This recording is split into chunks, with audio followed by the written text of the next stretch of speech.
జరిగింది. సో అందుకని చెప్పేసి ఇక్కడ వారి కేసులో శ్రీమతి కవిత గారి కేసులో ఏదైతే remand what called transit warrant or transit remand not applicable which is special law prevail అవుతుంది వెంకటకృష్ణ గారు. సో ఇప్పటి వరకు ఈ కేసులో చాలా మందిని ఈడీ అరెస్ట్ చేసింది, చాలా మందిని అరెస్ట్ చేసే వాళ్ళందరూ అప్రూవర్స్గా మారిపోయారు. Except Manish Sisodia Delhi deputy chief minister తప్ప మిగతా అందరూ అప్రూవర్స్గా మారారు. ఆయన 2 సంవత్సరాల నుంచి జైల్లోనే మగ్గుతున్నాడు కదా, ఉన్నాడు కదా. అఫ్కోర్స్ ఆయన బెయిల్ కూడా రావట్లేదు ఆయనకి. సో ఇప్పుడు ఈవిడ పరిస్థితి ఎలా ఉండొచ్చు అని మీరు ప్రిడిక్ట్ చేస్తున్నారు?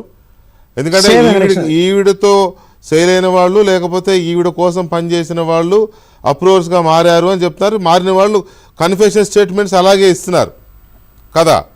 ఆమె చెప్తేనే చేసామని ఒక ఆయన అంటాడు, లేకపోతే ఆవిడే సౌత్ లాబీలో కీ పర్సన్ అని ఇంకొక ఆయన అంటాడు. వీళ్ళంతా చెప్పింది అదే కదా. అభిషేక్ చెప్పింది అదే, తర్వాత ఆయన మాగుంట రాఘవరెడ్డి చెప్పింది అదే, శరత్ చంద్రారెడ్డి చెప్పింది అదే, వీళ్ళంతా చెప్పింది అదే కదా. ఈ పరిస్థితుల్లో కవిత అరెస్ట్ తర్వాత ఆవిడ పరిస్థితి ఎలా ఉండొచ్చు అనుకుంటున్నారు మీరు?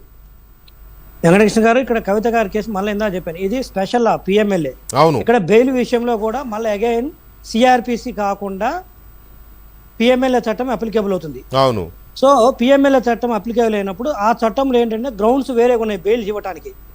సిఆర్పిసి చట్టం ఏం చెప్తుందంటే లెస్ దాన్ 10 years లోపు అయితే 60 రోజుల లోపు స్టాట్యుటరీ బెయిల్, 10 సంవత్సరాలు దాటిన దానికైతే 90 రోజుల లోపు స్టాట్యుటరీ బెయిల్ కంపల్సరీ వస్తుంది. 90 రోజులు దాటితే స్టాట్యుటరీ బెయిల్ వచ్చేస్తుంది, ఏది 10 సంవత్సరాలు దాటిన కేసు అయితే. అదే 10 సంవత్సరాల లోపు అనుకోండి, 60 రోజులు దాటిన తర్వాత స్టాట్యుటరీ బెయిల్ వచ్చేస్తుంది, స్టాట్యుటరీ బెయిల్. ఇక్కడ వచ్చేసరికి మళ్ళీ ఇది పిఎంఎల్ఏ కేసు కాబట్టి క్లియర్ గా వాళ్ళు ఇచ్చిన అరెస్ట్ మెమోలో కూడా రాశారు. అఫ్ కోర్స్ ఇది పిఎంఎల్ యాక్ట్ కింద అరెస్ట్ చేశారులే, ఈసీఆర్ నెంబర్ కూడా ఉంది, ఎఫ్ఐఆర్ నెంబర్ కూడా దాంట్లో. సో ఇక్కడ వచ్చేసరికి అగైన్ పిఎంఎల్ఏ ప్రొవిజన్స్ అప్లికేబుల్ అవుతుంది కాబట్టి, prevention of money laundering act applicable అవుతుంది కాబట్టి బెయిల్ అనేది it's not a statutory. So ఆటోమేటిక్గా బెయిల్ రావడానికి అవకాశం లేదు. ఈ కవిత గారి తరపున ఉన్న కౌన్సిల్స్, లీగల్ కౌన్సిల్స్ వాళ్ళు ఇచ్చే ఆర్గ్యుమెంట్స్ మీద బేస్ అయి ఉంటుంది. At the same time ED council వాళ్ళు చేసే ఆర్గ్యుమెంట్స్ మీద బేస్ అయి ఉంటుంది. ఎందుకంటే ఎవిడెన్స్లకైనా వాళ్ళకైనా కరెక్ట్గా రిలైడ్ అపాన్ డాక్యుమెంట్స్ అని కలెక్ట్ చేస్తారు ఈడీ వాళ్ళు, ఇన్వెస్టిగేటింగ్ ఆఫీసర్స్.